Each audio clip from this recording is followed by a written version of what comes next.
Halo, selamat datang kembali dalam Ryan Filbert YouTube channel di mana saya khususkan channel ini akan saya buat dengan beberapa program. Salah satunya adalah program tanya jawab bersama saya dari pertanyaan yang masuk di sosial media maupun di email. Nah, salah satu pertanyaan yang masuk kali ini adalah dari Pak Asep.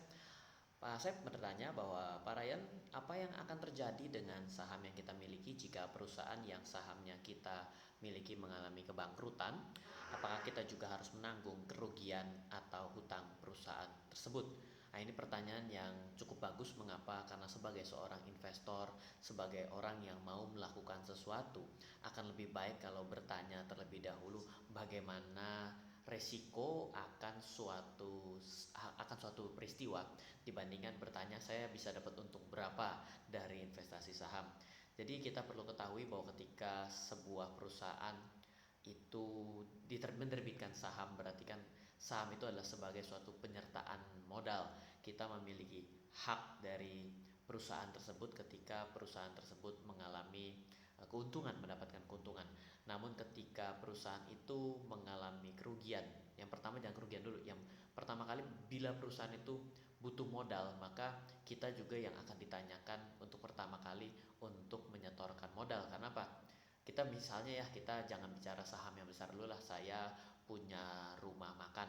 Rumah makan itu antara adik saya dan saya itu membuat satu rumah makan dengan modal 100 juta.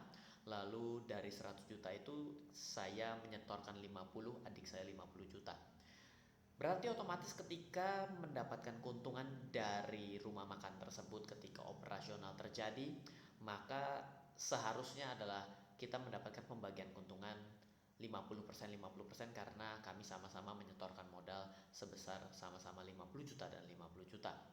Nah, bila ternyata kita ganti sekarang bukan keuntungannya, tapi ternyata perusahaan atau rumah makan tersebut perlu sejumlah modal, katakanlah sejumlah modal 50 juta. Bila ternyata dari 100 menjadi tambah 50 kan menjadi 150 juta. Bila yang benar adalah kami bagi dua, yaitu 25-25. Ternyata saya tidak punya uang. Pada saat pada saat rumah makan itu membutuhkan uang, saya tidak punya uang, tapi adik saya punya uang. Otomatis adik saya menjadi nambahin uang sebesar 50 juta dan saya hanya 50 juta, adik saya berubah menjadi 100. Otomatis kepemilikan dari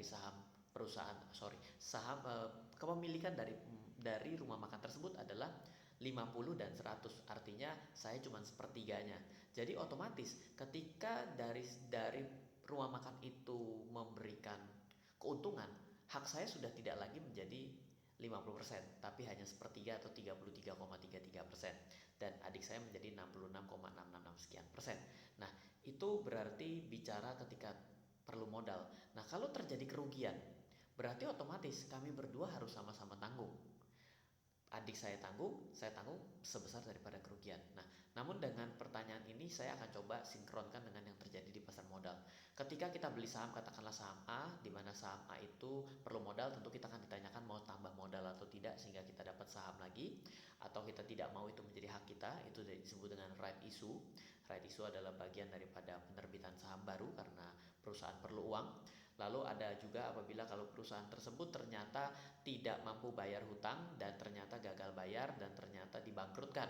Berarti kalau dibangkrutkan nanti kita sebagai pemegang saham, saham kita nilainya berapa dibangkrutkan menjadi nol. Dan satu lagi adalah ketika seluruh pemegang surat hutang, jadi kan yang namanya misalnya hutangnya 1 miliar, 1 miliar tidak mampu bayar, tidak mampu bayar sebesar 1 miliar, maka perusahaan dibangkrutkan, maka akan dilikuidasi aset-asetnya sebesar berapa. Kalau ternyata ada kelebihan dari penjualan aset-aset perusahaan tersebut sebesar 1,2 miliar, maka sisa 200 juta itu akan dibagi kepada kita yang pegang saham.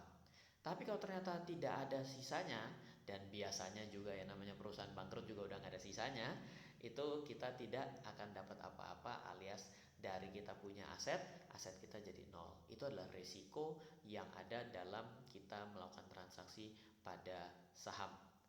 Semoga menjawab, semoga bermanfaat atas jawaban saya kali ini. Saya dengan Ryan Filbert, salam investasi untuk Indonesia.